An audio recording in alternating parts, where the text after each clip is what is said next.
আমি আমার নিজরে যদি কোরআন সুন্নাহ মোতাবেক সংশোধন করিলাইতাম পারি, এর পরবর্তীতেই আমার গুরু দায়িত্ব হইল আমার পরিবার পরিজন হলরে কোরআন সুন্নাহর মোতাবেক আওতায় আনা। এইভাবে যদি আমরা প্রত্যেক এলাকাত আমরা নিজরের সংশোধন করিলাইতাম পারিতে প্রত্যেক এলাকার যে সমাজ ব্যবস্থা, এই ব্যবস্থা কোরআন সুন্নাহ মোতাবেক চলতে বাধ্য। এইভাবে এই দেশও যদি আমরা কোরআন সুন্নাহ মোতাবেক নিজরের সংশোধন করিলাইতাম পারি, তে সময়ের ব্যাপার এই দেশও কোরআন সুন্নাহ মোতাবেক এই দেশ পরিচালিত হইব ইনশাআল্লাহ। এই আউলিয়ায়ে কেরাম হলরে কুলুষিত করতে আসুন আর আল্লাহান মানুষ আসুন যারা সম্পর্কে আল্লাহর হাবিব সাল্লাল্লাহু আলাইহি ওয়াসাল্লামের সতর্ক বার্তা ঘোষণা করছেন, লা রাহবানিয়াতা ফিল ইসলাম, ইসলামের মাঝে সন্ন্যাস বা বন্ডামির কোনো স্থান নাই। এই বন্ডামি করিয়া প্রকৃতপক্ষে আউলিয়ায়ে কেরাম হলরে কলুষিত করতে আসুন। আমরা সেই দিকে সতর্কতা অবলম্বন করতে হইব, আমরা যেন কোরআন সুন্নাহ মোতাবেক আমরা আউলিয়ায়ে কেরাম হলর এই মহফিল করতাম পারি, আউলিয়ায়ে কেরাম হলরে স্মরণ করতাম পারি। আল্লাহ পাক রব্বুল ইজ্জতে আমরা সহায়ক হন, আমিন। আমি হাদিস শরীফ তিলাওয়াত করছি। হুজুরে পাক সাল্লাল্লাহু আলাইহি ওয়াসাল্লামে ইরশাদ করেন যে জন্নতবাসীগণ দুনিয়ার আর কোনো বস্তু নিয়ে আক্ষেপ করতে নাই, আফসোস করতে নাই, শুধুমাত্র দুনিয়ার থাকাকালীন সময় যে সময়টুকু জিকিরবিহীন অবস্থায় অতিবাহিত করছেন, ও সময়ের লাগিও আফকে ফরবা, আফসোস করবা। এই হাদিস শরীফ থেকে আমরা শিক্ষা গ্রহণ করতাম যে সময় আমরার কারোর অপেক্ষা করে না, সময় তার গতিতে চলতে আছে। বিশেষ করিয়া আমরার বয়সের বেলায় কারোর লাগি সকালবেলা, কারোর লাগি দুপুর বেলা, আবার কারোর লাগি আসর বেলা, কারোর লাগি সন্ধ্যাবেলা। আমরা প্রত্যেকেই সকালবেলা অতিক্রম করছি, দুপুরবেলা অতিক্রম করছি, আসর বেলা অতিক্রম করিয়া সন্ধ্যাবেলার অপেক্ষাত। কিন্তু রব্বুল আলামিনের সন্তুষ্টি অর্জন কর্মু করিয়ার এইভাবে করি করি আমরার শেষ পর্যায়ে, জীবন শেষ পর্যায়ে। আজকে যে আউলিয়ায়ে কেরাম হলর স্মরণে আমরা সমবেত হইছি, এই তামাম আউলিয়ায়ে কেরাম হলে এই সময়ের মূল্যায়ন করছেন, তারার জীবনে কোরআন সুন্নাহ মোতাবিক উৎসর্গ করছেন, যার কারণে আল্লাহ পাক রব্বুল ইজ্জতে এরার নাম রে স্বর্ণ করে এই জমিনও রাখি দিছেন। সুবহানাল্লাহ। আজকে আমরা হয়তো আল্লামা সাহেব কিবলা রহমতুল্লাহি আলাইহি, হযরত মৌলানা মঞ্জুর আলী সাহেব রহমতুল্লাহি আলাইহি স্মরণ করতে আসি।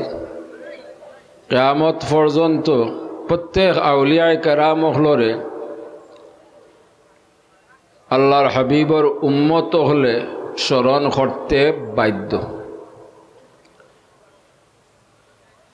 আমরা যে ইসালে সওয়াব মহফিল করি,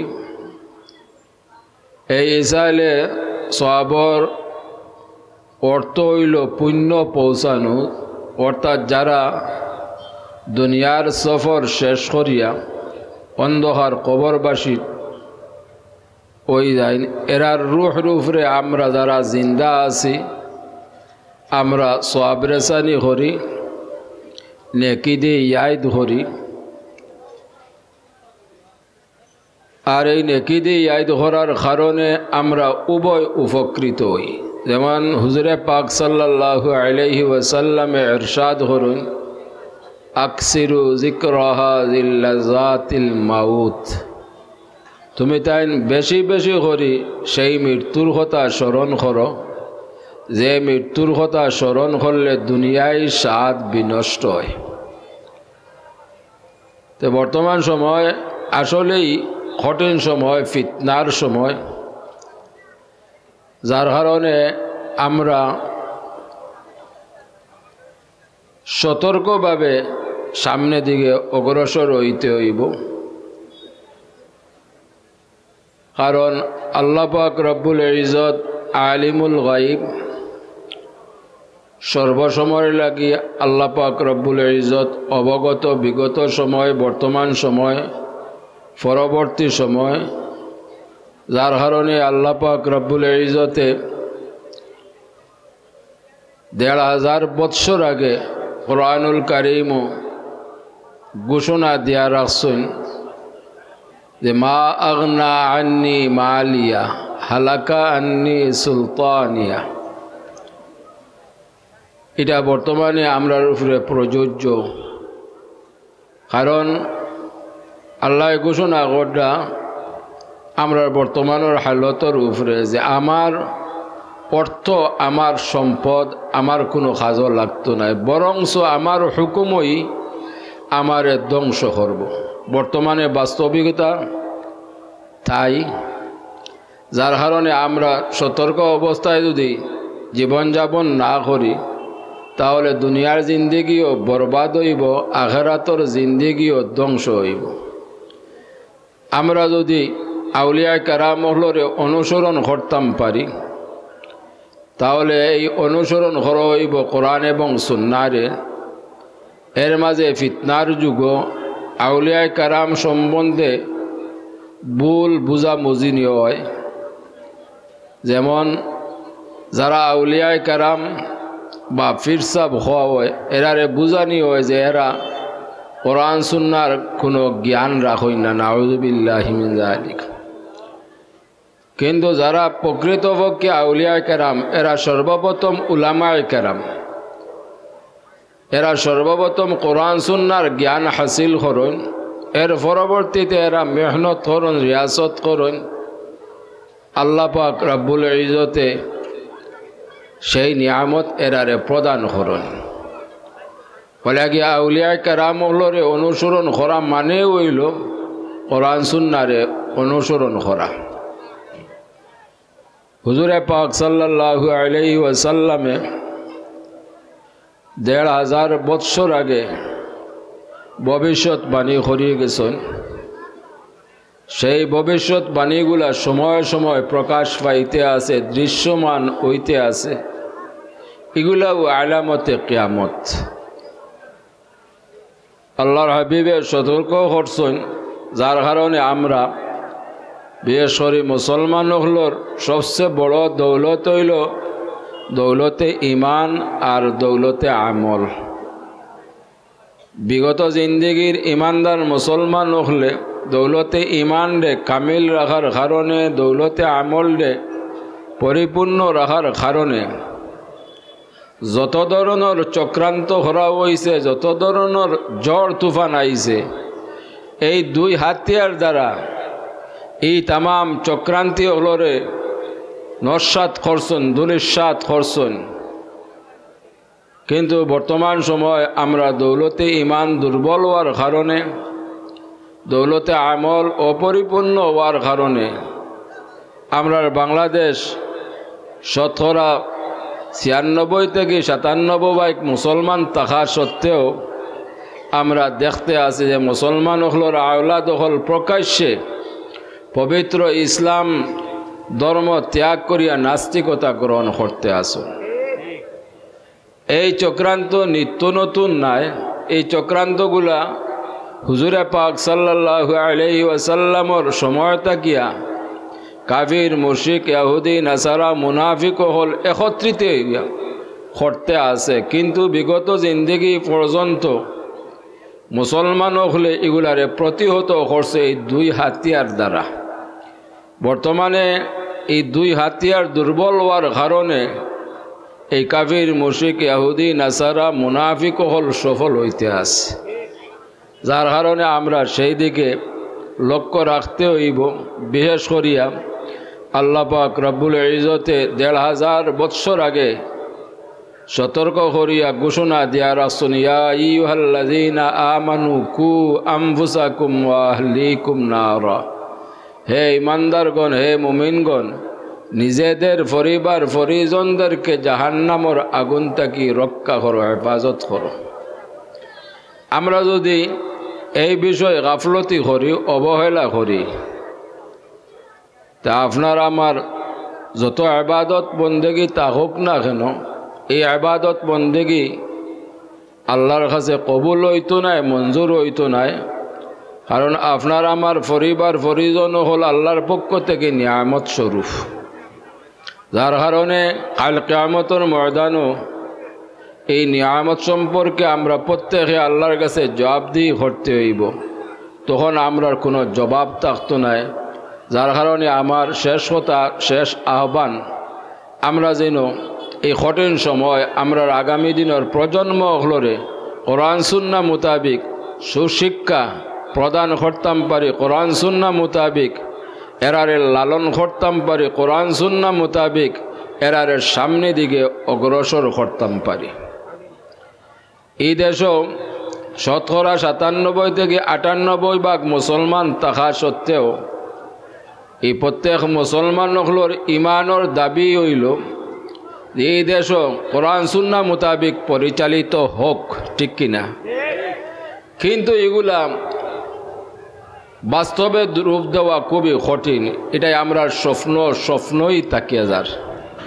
যদি আমরা হিকমত মোতাবিক সামনের দিকে অগ্রসর হইতাম পারি, অর্থাৎ আমরা আগামী দিনের প্রজন্ম হলরে প্রস্তুত করতাম পারি কোরআন সুন্নাহ মোতাবিক, আমি বিশ্বাস করি ইনশাআল্লাহ আমরা 10-12 বৎসরের ভিতরেই একটা ফলাফল পাইতে থাকুন। যদি গলি নিসবাজু আমরা মজবুত না করতাম পারি, এরারে কোরআন সুন্নাহ মোতাবিক প্রস্তুত না করতাম পারি, তা আপনার আমার স্বপ্নই তাকিয়া যাইব। যার কারণে এই জাতীয় মুবারক মাহফিলও আমরার ইমান আছে, আমরা স্লোগান দিলাম, আমরার ইমানি জজবা দেখাইলাম, কিছু সময় পর এটা নিস্তেজ হইগুল। কিন্তু হিকমতে আমরা সামনের দিকে যে অগ্রসর হই, ইনশাআল্লাহ আমরার পারিবারিকভাবে যেমন আমি আমার নিজরে যদি কোরআন সুন্নাহ মোতাবিক সংশোধন করিলাইতাম পারি, এর পরবর্তীতেই আমার গুরু দায়িত্ব হইল আমার পরিবার পরিজন হলরে কোরআন সুন্নাহর মোতাবিক আওতায় আনা। এইভাবে যদি আমরা প্রত্যেক এলাকাত আমরা নিজরের সংশোধন করিলাইতাম পারিতে প্রত্যেক এলাকার যে সমাজ ব্যবস্থা, এই ব্যবস্থা কোরআন সুন্নাহ মোতাবিক চলতে বাধ্য। এইভাবে এই দেশও যদি আমরা কোরআন সুন্নাহ মোতাবিক নিজরের সংশোধন করিলাইতাম পারি, তে সময়ের ব্যাপার, এই দেশও কোরআন সুন্নাহ মোতাবিক এই দেশ পরিচালিত হইব ইনশাআল্লাহ। আল্লাহ আমরা রে কোরআন সুন্নাহ মোতাবিক চলার তৌফিক দান করুকা, আমরা রে হেদায়ত নসিব করুকা, আমরা আগামী দিনের প্রজন্ম হলরে হেদায়ত নসিব করুকা। বিশেষ করিয়া আউলিয়া কেরাম হলরে সঠিকভাবে অনুসরণ করার তৌফিক দান করুকা। বিশেষ করিয়া এই আউলিয়া কেরাম হলরে কুলুষিত করতে আসুন আর আল্লাহান মানুষ আসুন, যারা সম্পর্কে আল্লাহর হাবিব সাল্লাল্লাহু আলাইহি ওয়াসাল্লামের সতর্ক বার্তা ঘোষণা করছেন, লা রাহবানিয়াতা ফিল ইসলাম, ইসলামের মাঝে সন্ন্যাস বা বন্ডামির কোনো স্থান নাই। এই বন্ডামি করিয়া প্রকৃতপক্ষে আউলিয়া কেরাম হলরে কলুষিত করতে আসুন। আমরা সেই দিকে সতর্কতা অবলম্বন করতে হইব, আমরা যেন কোরআন সুন্নাহ মোতাবিক আমরা আউলিয়া কেরাম হলর এই মহফিল করতাম পারি, আউলিয়া কেরাম হলরে স্মরণ করতাম পারি। আল্লাহ পাক রব্বুল ইজ্জতে আমরা সহায়ক হন, আমিন। ওয়া আখিরু দাওয়ানা আনিল হামদুলিল্লাহি রাব্বিল আলামিন। আলহামদুলিল্লাহি রাব্বিল আলামিন ওয়াল আকিবাতু লিল মুত্তাকিন ওয়াস সালাতু ওয়াস সালামু আলা রাসূলিহিল কারীম رب ارحمهما كما ربياني صغيرا আয় আল্লাহ তুমি দয়া করি আমরারে মাফ করে দেও তুমি মেহেরবানি করি আমরা তামামর জিন্দা মুর্দা মা বাবারে মাফ করে দেও আয় আল্লাহ এই জান্নাতের বাগানের উসিলায় ওয়াত্র এলাকার তামাম মুর্দাগান সহ তোমার হাবিবর যত উম্মত হল কবরবাসী হইছেন তামাম রে মাফ করে দেও তামাম রে জান্নাতুল ফিরদাউস নসিব করো আল্লাহ আমরা যারা রে জমিন ও হায়াতে বাকি রাখছো প্রত্যেকরে সুস্থতা দান করো নেক হায়াত দান করো তোমার মকবুল গুলামি নসিব ফরমাও যতদিন জমিন রাখো একমাত্র তুমি মালিকর দরজার মুহতাজ সারা দুসরা খারর দরজার মুহতাজ বানাইও না